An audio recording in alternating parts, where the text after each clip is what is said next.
नमस्कार। हिंदी साहित्य की इस कक्षा में आज का हमारा विषय रहेगा हिंदी भाषा का अर्थ और अवधारणा। हिंदी भाषा क्या है? इससे पहले हम हिंदी की उत्पत्ति और विकास क्रम के बारे में पढ़ चुके हैं। कई बार विद्यार्थी ये सोचते हैं कि हिंदी क्या सिर्फ खड़ी बोली है या ब्रज अवधि जैसी बोलियों को भी इसमें शामिल किया जाता है। राजस्थानी क्या है?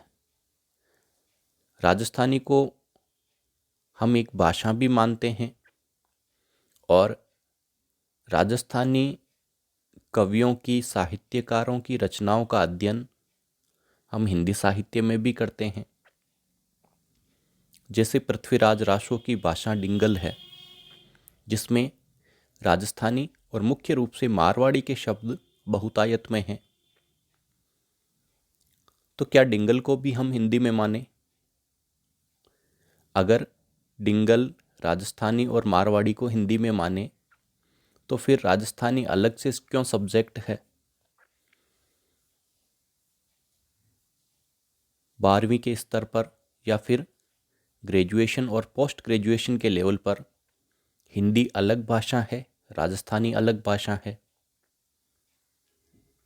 तो ये कई प्रश्न विद्यार्थियों के मन में, अलग अलग व्यक्तियों के मन में आते हैं कि हिंदी है क्या। इसके बारे में हम विस्तार से चर्चा करेंगे कि हिंदी शब्द का और हिंदी भाषा का अर्थ क्या है। वर्तमान में हिंदी शब्द का 3 अर्थों में प्रयोग होता है। इस बात को समझना बेहद जरूरी है,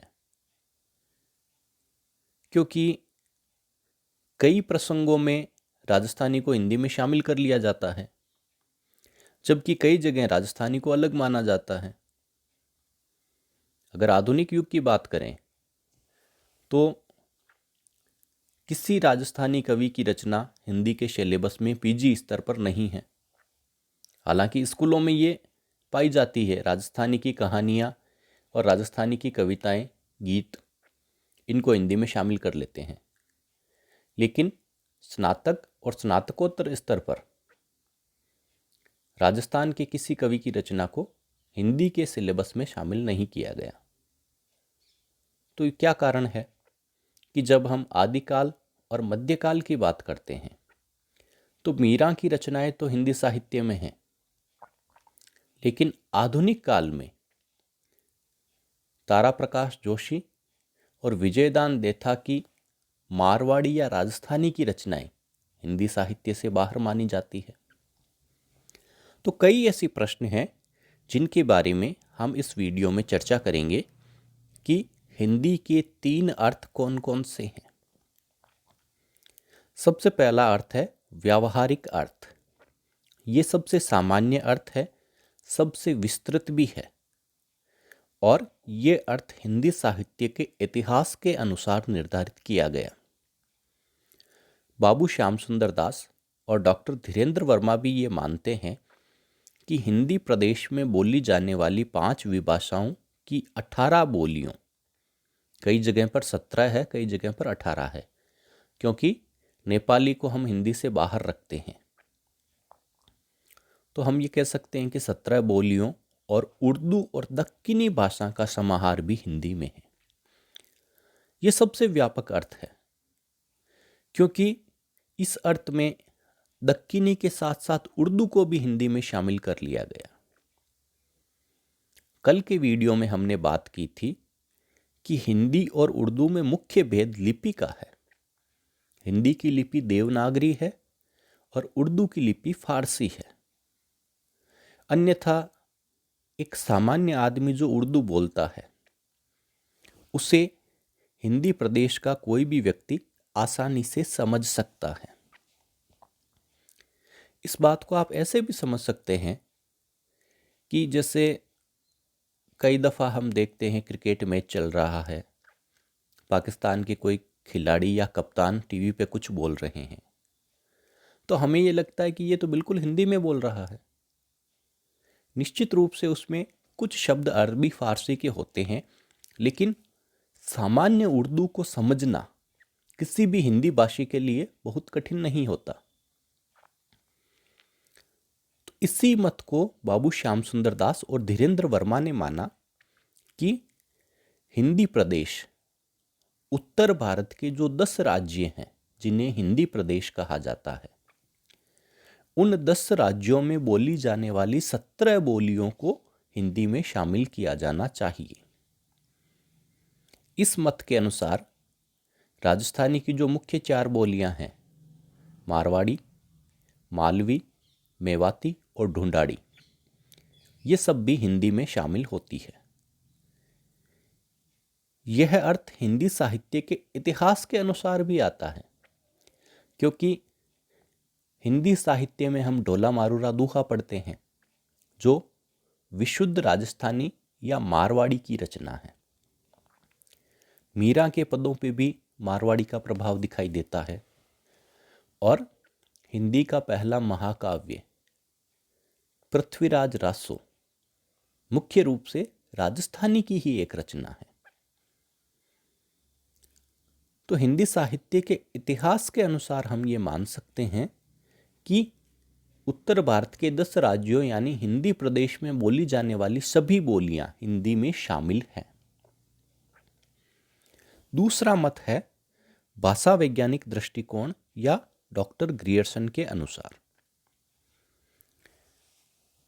डॉक्टर ग्रियर्सन एक भाषा वैज्ञानिक थे। उनका मानना था कि शोरसेनी और अर्धमागधी अपभ्रंश से विकसित पूर्वी हिंदी की 3 और पश्चिमी हिंदी की 5 बोलियों को ही हिंदी में शामिल किया जाना चाहिए। इस प्रकार ग्रियर्सन ने राजस्थानी को हिंदी से अलग माना। साथ ही साथ उन्होंने बिहारी और पहाड़ी भाषाओं को भी हिंदी से अलग माना। उनका मानना था कि पूर्वी हिंदी की 3 बोलियां अवधी, बघेली और छत्तीसगढ़ी, इन 3 बोलियों के साथ साथ पश्चिमी हिंदी की 5 बोलियां ब्रज, बांगरू, बुंदेली, कन्नौजी और खड़ी बोली, कुल मिला के 8 बोलियों को ही हिंदी में शामिल किया जाना चाहिए। अब हम बात करते हैं जो अर्थ वर्तमान में सबसे अधिक प्रचलित है, विशिष्ट है लेकिन संकुचित भी है। यही मानक या परिनिष्ठित हिंदी के रूप में प्रचलित है। जब हम मानक हिंदी की बात करते हैं, जब हम स्टैंडर्ड हिंदी की बात करते हैं, तो उस हिंदी में न तो हम ब्रज और अवधी को शामिल करते हैं, ना ही हम कन्नौजी, बुंदेली आदि भाषाओं को शामिल करते हैं। तो ये जो स्टैंडर्ड लैंग्वेज है, मानक हिंदी है, यह क्या है? इसके बारे में बात करते हैं कि खड़ी बोली का व्याकरण सम्मत परिनिष्ठित शुद्ध रूप जो वर्तमान में हिंदी प्रदेशों की सरकारी भाषा है, भारत की राजभाषा है, शिक्षा, साहित्य और समाचार पत्रों की भाषा है तथा देश के 42% व्यक्तियों की मातृभाषा है तथा 30% अन्य व्यक्ति भी इसका व्यावहारिक ज्ञान रखते हैं, यही देश की मानक, परिनिष्ठित राष्ट्रभाषा और संपर्क भाषा के रूप में प्रतिष्ठित है। इसका अर्थ यह हुआ कि वह भाषा जो खड़ी बोली से विकसित हुई, खड़ी बोली मुख्य रूप से दिल्ली और उसके आसपास के क्षेत्र मेरठ, बिजनौर, मुजफ्फरनगर आदि क्षेत्रों में बोली जाती है। तो इस क्षेत्र की प्रचलित बोली खड़ी बोली को आधार बनाकर उसका एक व्याकरण बनाया गया, उसे शुद्ध किया गया, उसके नियम बनाए गए। तो इन नियमों में बंधी हुई भाषा हिंदी कहलाई और यही हिंदी भाषा आज शिक्षा, साहित्य और पत्रकारिता की भाषा है। आज हम राजस्थान में रहते हो या दिल्ली में या फिर बिहार में, हम समाचार पत्रों की भाषा लगभग एक जैसी ही देखेंगे।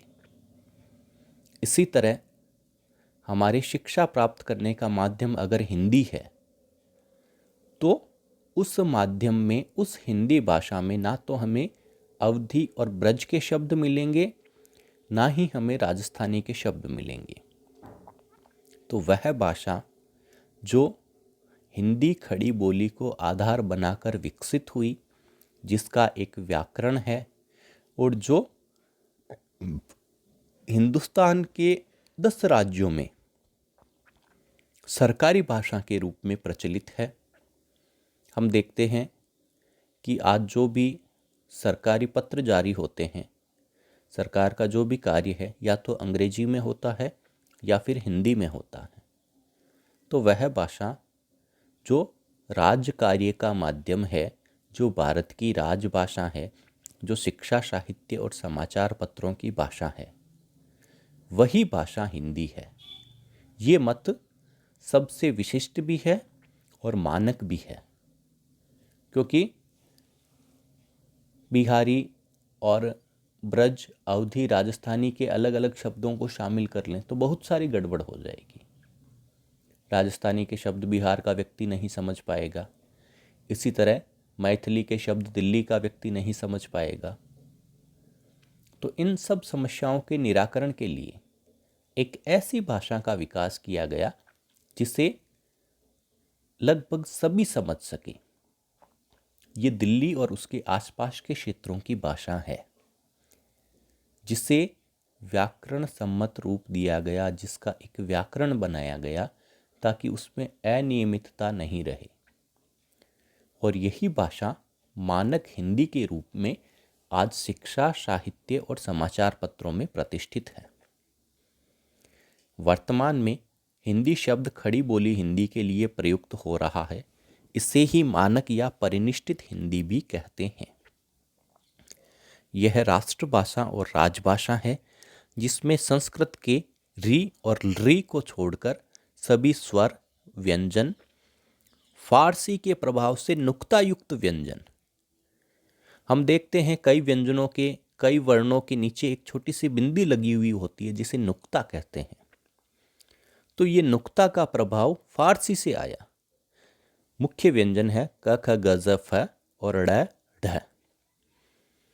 तो इन व्यंजनों का प्रयोग भी मानक हिंदी में होता है। अंग्रेजी के प्रभाव से ओ ध्वनि का समावेश,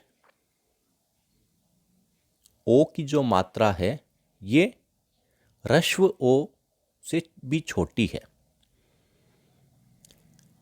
हिंदी स्वरों की बात करें तो ओ और औ, एक बड़ा ओ एक छोटा ओ, लेकिन इस छोटे ओ से भी छोटा ओ एक अंग्रेजी के प्रभाव से आया, जो सिर्फ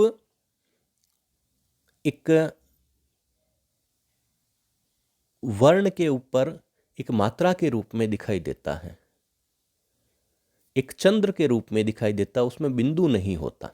जैसे कॉलेज, तो कॉलेज में ओ की मात्रा न तो एक होगी न दो होगी, वो सिर्फ एक अर्धचंद्र के रूप में होगी। यह प्रभाव अंग्रेजी से आया। अब हिंदी पूरी तरह से वियोगात्मक भाषा बन गई है, जो व्याकरण के नियमों पर आश्रित है और स्थिर है। मध्यकाल में इसकी रचना फारसी और वर्तमान में कुछ हद तक अंग्रेजी से प्रभावित है। वर्तमान में हिंदी में 1 लाख पारिभाषिक शब्द है और संसार की भाषाओं में बोलने वालों की संख्या के आधार पर हिंदी का तीसरा स्थान है। अगर हम बात करें कि हिंदी क्षेत्र कौन सा है, तो हिंदी साहित्य के इतिहास के अनुसार हिंदी उस विस्तृत भूभाग की भाषा है जो पश्चिम में जैसलमेर, उत्तर पश्चिम में अंबाला, उत्तर में शिमला से लेकर नेपाल के पूर्वी छोर के पहाड़ी प्रदेश, पूर्व में भागलपुर, दक्षिण पूर्व में रायपुर तथा दक्षिण पश्चिम में खंडवा के बीच फैला हुआ था। इस भूभाग में 5 विभाषाएं, 17 या 18 बोलियां और उनकी उपबोलियां बोली जाती हैं। तो ये हिंदी के 3 अर्थ हैं जो अलग अलग आधारों पर निर्धारित किए गए हैं। उम्मीद है आप अच्छी तरह से समझ गए होंगे कि हिंदी की अवधारणा और इसका स्वरूप क्या है। वर्तमान में राजभाषा हिंदी के रूप में हम खड़ी बोली के व्याकरण सम्मत रूप को लेते हैं, जो रूप हमें किताबों में मिलता है। लेकिन हिंदी साहित्य के इतिहास के अनुसार देखें तो हिंदी में राजस्थानी भी शामिल है, हिंदी में बिहारी भी शामिल है, हिंदी में पहाड़ी भाषाएं भी शामिल है, साथ ही पश्चिमी और पूर्वी हिंदी की 8 बोलियां भी हिंदी में शामिल हैं। लेकिन व्यावहारिकता को देखते हुए आज के परिदृश्य में हम सिर्फ खड़ी बोली के व्याकरण सम्मत रूप को ही हिंदी भाषा के रूप में प्रयोग करते हैं। कल हम हिंदी भाषा के विकास क्रम के बारे में अध्ययन करेंगे। धन्यवाद।